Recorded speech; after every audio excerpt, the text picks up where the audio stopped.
Hey Fireflies fans, we had a chance to catch up with a 2019 member of the team, Hayden Senger, the catcher from Hamilton, Ohio. We'll lead off with what he's been up to during quarantine. So what have you been doing during quarantine to stay busy? Golfing a lot. Golfing? Okay. Yeah, golfing and then working out. Nice. About all I can do right now. As a catcher, you have a little bit of a different job than most of the guys that we end up talking to. I've talked to a lot of pitchers actually. Obviously, they're trying to stay loose, but your mental part of the game is so important too. Are you doing anything just to try to stay sharp with calling the game, or are you just worried about physical stuff?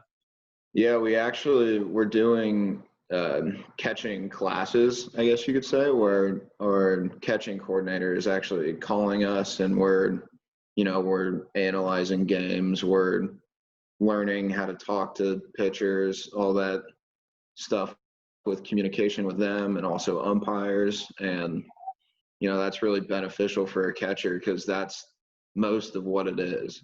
Like, yeah, everyone's going to be able to block baseballs and throw guys out, but the real thing that differentiates catchers is their mental side of the game and how good they are at calling games and interacting with their pitching staff. What's the biggest part of that game that you've learned since coming into minor league baseball? A lot of it is like mechanics with the pitchers, getting to know them.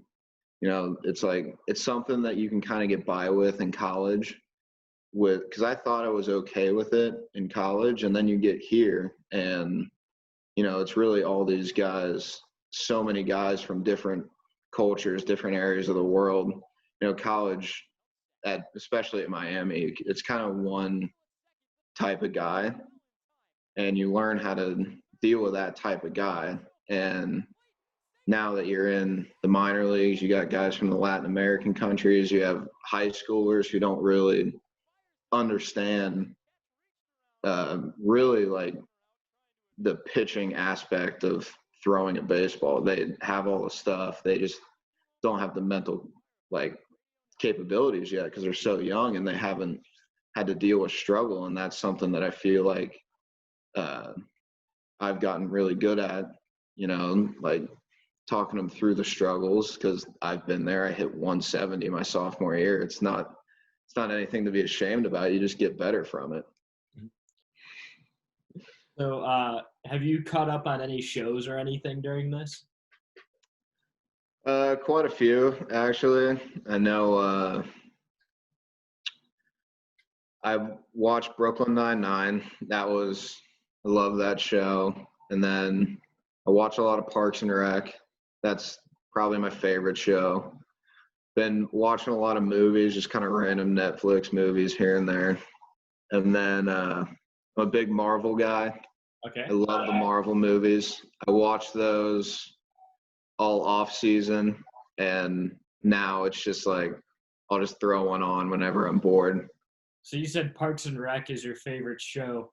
When I talk to people about Parks and Rec, what I like is a lot of people will say, this person is the person who I think I relate closest to, but this is the person I would want to be most. And a lot of times it's someone will go, I feel like I'm Tom, but I think it would be awesome to be Ron. Is there anything for you? Well, a lot of people that are close to me like to say that I'm kind of like Chris Traeger because I'm very dramatic. And I'll be like, this is literally like when he has the flu, he's like, I am gonna die. And that's kind of how I am when I get sick or something's like hurting. I'm like, if I would catch like a doubleheader or something, I'll be like, my legs are gonna fall off. I can't walk. Which is kind of like what Chris Traeger does. But if I could be any character, I'd want to be Ron Swanson. He's just the beast. Literally. This is the most moving thing I've ever heard. Do you have anything about yourself that you would want fans to know about, or you think would help fans to get a better picture of who you are?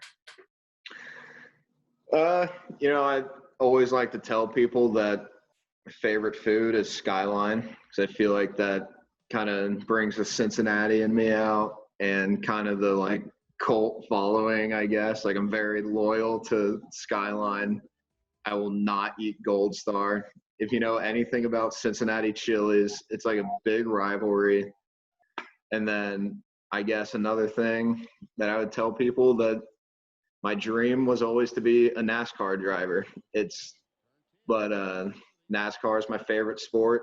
Jeff Gordon was my favorite athlete growing up. I really looked up to him more than any other like baseball players. I looked up to Jeff Gordon the most. Did you follow the DuPont car after he retired? Oh yeah. Yeah, William Byron's driving the 24 now, and Chase Elliott drove it after Jeff Gordon left. So those are my two guys now. No, well, I actually have one thing that I promised my mom I would say this. And because the last interview I had with the Fireflies, you guys asked me what I would be doing if I wasn't playing baseball. And I said I would be a NASCAR driver. And, you know, that was my dream as a kid. And that's what I would want to be if I could just choose anything that I wanted to be. And then my mom was like, my mom told me, she was like, I can't believe you said that. Like, I was like, Mom, I just want to be a NASCAR driver. But actually, in college, I was studying to go to med school. And so that is actually what I would be doing if I was not playing baseball right now. Which path along the medical route would you have gone? So I studied exercise science and medicine in college. So I actually wanted to go into the Army and do their sports medicine fellowship after going to medical school for 4 years, and, you know, still staying in the sports scene, working with athletes, but just on a different side than actually being the athlete. Well, Hayden, thanks so much for chatting. Really appreciate it. Hey, no problem. Thank you.